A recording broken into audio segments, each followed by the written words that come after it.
சர்க்குருவே சரணம், சர்க்குருவே போற்றி, சர்க்குருவே துணை. அனைவருக்கும் வணக்கம். அடியேன் திருப்பூர் ஞானசபையில் இருந்து சூர்யா சீடன்.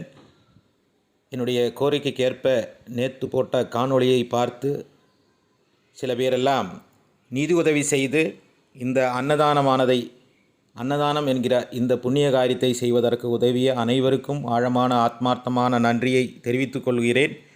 எல்லோரும் நலமாக இருக்க வேண்டும் என்று பிரார்த்தனையோடு திருப்பூர் ஞானசபை உங்களுக்காக பிரார்த்தனை செய்து கொண்டிருக்கும். சிறிதளவில் செய்தாலும் பெரிய அளவில் செய்தாலும் இறைவனுக்கு தொண்டு செய்வது என்பது பெரும் பாக்கியம்.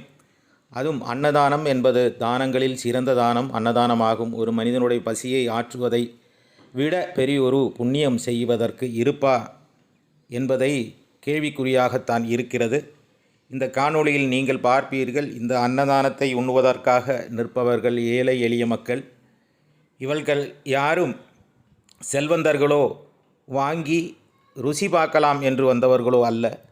பசியில் ஒருவேளை உணவு கிடைக்குதே இறைவா நன்றி என்று வரிசையில் நின்று கொண்டிருக்கிறார்கள். திருப்பூர் ஞானசபைக்கு முன்னால் கணக்கன்பட்டி பழனிசாமி சாமிகள் என்கிற பரம்பொருளின் பேராற்றலின் பெருங்கருணையின் ஞானசபையானது திருப்பூர் மாவட்டம் பாண்டியன் நகர் என்கிற கிராமத்தில் அமைந்துள்ளது. இங்கே பாண்டியநகர் என்பது பிஎன் ரோடு, பெருமாநல்லூர், திருப்பூர் புது பஸ் ஸ்டாண்டில் இருந்து பெருமாநல்லூர் செல்லும் வழியில் அமைந்துள்ளது. திருப்பூர் மாவட்டம் சார்ந்தவர்கள் வர வேண்டும், பார்க்க வேண்டும் என்று விரும்புபவர்கள் வாருங்கள். தினமும் மதியம் அன்னதானம். நீங்கள் கொடுத்த பணத்தில் இன்று உணவு, மகிழ்ச்சியான உணவு மக்களுக்கு அளிப்பதற்கு இறைவன் வழிவகுத்தான். குழம்பு, சாப்பாடு, இனிப்பு ஒரு பகவானுடைய பக்தை வாங்கி கொடுத்துவிட்டு சென்று விட்டார்கள். அது நம்ம வாங்கினதல்ல, இறைவனே தன் மக்களுக்கு கொடுக்க வேண்டும் என்று கொண்டு வந்து செய்தார். இறைவனுக்கு கோடானு கோடி நன்றி.